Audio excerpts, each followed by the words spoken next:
So yeah, with this character, I'm going to show off the Warlock, show off what like a sort of well-geared mid-range sort of character can do, as well as show off the housing. So this is one of the great features of EverQuest 2 really is the housing and how well you can decorate it. This I don't have a great deal of items to show you here.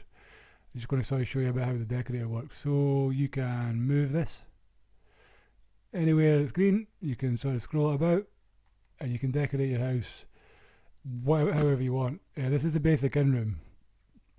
The basic in-room in Kinos. And we're playing Zelf. So actually, that's maybe what we could do is we'll put the books on the shelf. Let's make it a bit tidier. Oh.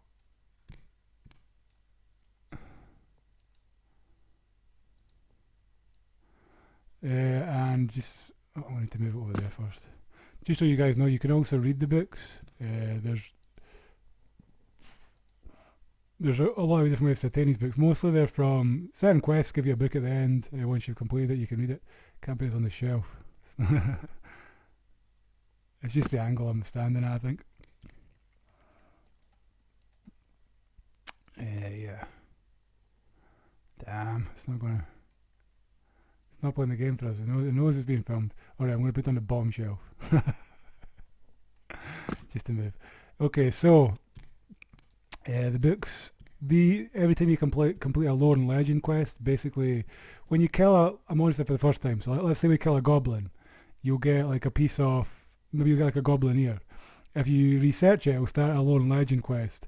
Once you complete the quest, you get an item. So these decorative weapons that can't be used, they just sort of adorn your house. And you get a master level strike, which I don't know if I can show you here. Yeah, that's here. So master strikes, we've done the lore and legend for gnolls, kobolds, skeletons, and zombies. So we can basically nuke them up to 1050. It's an extra attack we get for against any mob that we've completed the lore and legends for. So I guess that talks about that. Show this character's gear. Talk about some of the different tiers of gear. So what you really want to do, what one of the big draws of these, well, EverQuest in general, but definitely of these time lock progression servers, is to do these heritage quests that give some of the best in slot items. Usually you're going to need a group of people to do it. If you do it at the level it's recommended at. If you want to solo it, you can wait sort of 5 or 10 levels and the gear will still be totally decent. As you can see with this one, it's got decent stats, but more than anything, the 6% chance to ward. So every time I get hit, it's got a 6% chance to put up a ward that prevents 200 points of damage. So really those for a solo player, they're essential to have pretty much all the heritage quest stuff. Unfortunately, we only have the one item to show you for heritage quests, but this is really what you want to be working on. These are the quests that are fun, that give you items that are fun to have and worth the effort. The best things I have, I guess, are the fabled. So that fabled tag, that's the equivalent of Warcraft's purple items. So they're epic items basically. And the thing about that is it 5% chance every time I get hit to increase his power a little bit. It's one of the better caps you can have for sort of level 30s. Warlock's only level 37. The level cap is 70.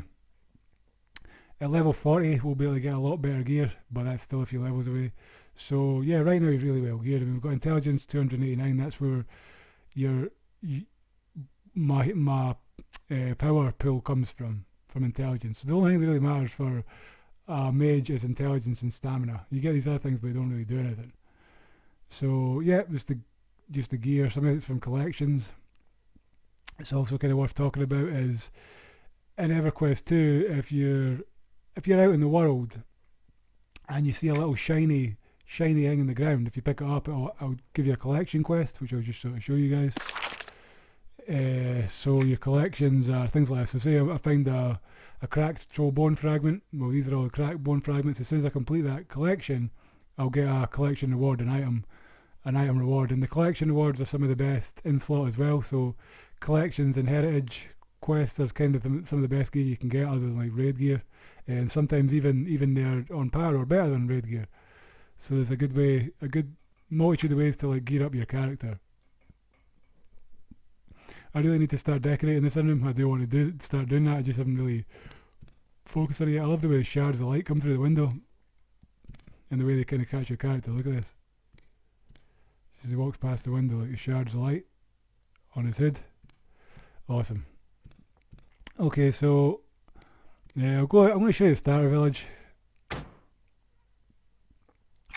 So for this newest Kaladin server, they re-added to the game the starter villages, which were taken out, and they were kind of designed into like adventure zones, probably sometime about 10 years ago. But when they started recreating these like nostalgic servers, one of the things they did was to add the villages back. So it just gives some sort of like flavour, I guess, to each race. Castleview Hamlet is the one we're in now, which is populated by high elves and froglocks. An interesting mix. High elves and froglocks. I would have thought high elves and wood elves or something might have been a good mix. So this is where we live. This is the Bed and Book Inn. This is our current inn space. It's in Castleview Hamlet. Innkeeper Vale in there. And don't know how you pronounce that. Dolher, Halewin, and the cat Felwith.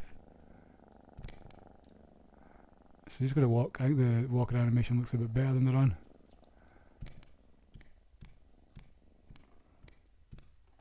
So yeah, that's where the in-room is. You can decorate however you want. You get house actors. You can get all sorts of cool things that you can buy to decorate your house for in-game money, which is station cash. So if you go to the marketplace here and you go to housing, here's all the items you can buy for your house. You can really go crazy. Like, people love this kind of stuff, like building. It's like a house actor. You can set it to do a whole different loads of actions. You can buy a whole bunch of house actors, like a bundle here. You're going to get 1, 2, 3, 4, 5 house actors for a reduced price, I guess. Buy 4, get 1 free. So yeah, you can really make your house pretty cool. I will do that as we go on. It's just going to take a bit of time, but I'll definitely be showing off, doing some housing showcases with some of the higher level characters, as well as some of the characters on this time lock progression server. On the progression server, I haven't really gained that much stuff to really decorate the house, other than some quest rewards here and there. So yeah, this is like just the villages are pretty small, like just a little area just on the verge of the city, really. Okay, so I'm going to show off some of the Warlock spells to end at this sort of part of this review. But we're looking at more sort of, this is a mid-game character, so we're not starting out with this character. We're geared up. Oh, another thing actually to talk about is alternate advancement points. So every time you complete a quest, or you kill a named item, or you loot an item for the first time, or you discover a new exploration event, and you can see that you kill a named NPC, you complete a quest, you explore a new area, you get some AA ability, and what that basically does is it allows you to specialise your character how you want them to be. So right now we've got these 2 trees. We can buy Warlock achievements, which I haven't bought yet. Click over them, see that's increasing the damage and size of my Cataclysm spell, increase the damage by 2%, the radius by 15%. It's good to have that. It's good to have all of these built up. But right now I've been focusing on freehand sorcery, which, like I say, it says your next spell will do 28% damage. And we're going for Catalyst as well. So this increased my critical chance, which I need. But once I get, like, I guess 22 points in this, which means I need another 8 points. So when I get to 33 advancement points, I'll have a Catalyst, which means I can guarantee that my next spell will be critical, that I will do 25% extra damage, and I can bump up to 28% extra damage for that. So it makes my big nuke spells deadly, basically, by combining freehand sorcery and Catalyst, as either a Warlock or Wizards can do it. You need the Sorcerer achievements, and yeah, you need Sorcerer achievements, which is Wizards and Warlocks.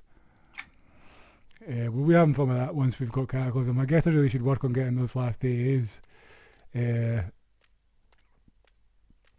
Just to show off this stuff. Okay, so in a lot of these city zones, dotted all over Kinos, there's these sewer grates. And what they lead us to different levels of the catacombs, the down below being the first one. I might as well just try to talk through them as we go down them. Because I think out of any MMO, these that I've ever played, or any RPG that I've ever played, these catacomb zones are some of the most fun. Especially in the low level when you're just gearing up and you're starting out. You know, you get your first few quests and you're going down into the sewers, down to the down below. There's 3 levels. There's the down below, the Vermin Snai, and the Crypt of Betrayal. The down below is sort of level 5 to 10, whereas the Vermin Snai is maybe more like 15 to 20, and the Crypt of Betrayal is like 25 and up. So again, just want to show some of the starter zones. It's just kind of like this first impressions that I think are going to be useful to anybody starting the game, for one, because I guess I imagine it's a pretty good time to start playing Everquest 2 when these time lock progression servers are either brand new or about a year old and in the 3rd expansion, which this one is, the Echoes of Fedwar expansion, which I'll talk a lot about. I'll talk a lot about as part of these Let's Plays. Right now I just wanted to sort of show off some of this catacombs area. See what I mean though? We just come in through the sewer gate, which would be here. So we're coming down the sewers. We've come up this area here. The different parts of the sewers for different grates lead to different parts of the zone. So if you zone in from... Oh, we don't have a map. Don't have a map for this area. You can download one from Everquest 2 Atlas. I just haven't done it yet. Okay, let's just take a walk through. I'll stay in the low part of the zone. We'll find something meaty to kind of hit. But I just sort of want to show off the architecture of this low level zone. So one of the first ones you're going to be coming into as an adventurer starting out are these catacombs. Yeah, let's get these flowers. Actually, I'll show you kind of one of the things that the Warlock does best, which is area effect stuff. So if I just hit freehand sorcery and cataclysm, basically everything around me should die. Yeah. So everything's dead. I just poison gas cloud them, and it was a master level. I actually think it was grandmaster level. No, just master level, and I increased it by 28%. Good example of what Warlocks do. So yeah, with this character, I just wanted to kind of touch on some of the things like housing, and that kind of thing really. Housing and just the little things, little mechanics like alternate advancements, lone legend quests. That's it, but okay, let's nuke these spiders real quick.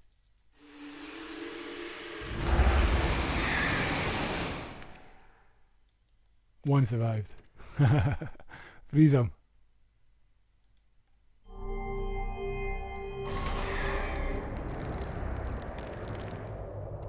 Yeah. Sorcerer spells look awesome, especially just walking about, just killing things. I figure that kind of is good what the Warlock's good at.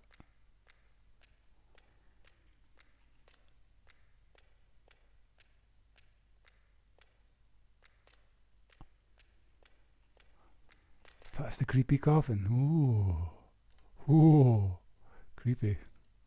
Yeah, like I say, the atmosphere in these zones is great. Currently playing this on a 55-inch TV, and it's the first time I've been down here using this display, and yeah, it looks pretty awesome. I just want to find like a big group of things I can nuke to just kind of end this out on a cool note. Not having my map down here doesn't help. I'm used to having a map. In fact, just there's a vermin. We're just going to a rabid pack vermin. Let's just kill all these rats. If no one likes rats.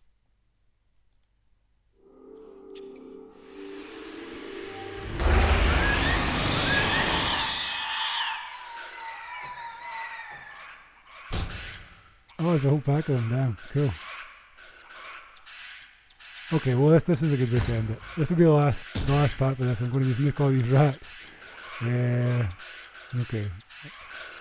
We'll make them sick in Dark Nebula. And the only ones remaining, we'll kill them.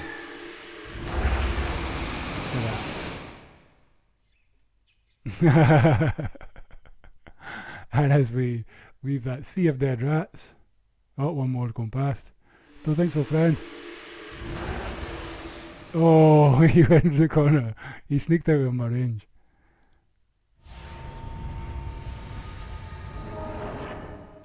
Distortion's his main nuke. That's the big nuke there. And this Stone Forager, they got away. Let's freeze him. He's come back. Oh!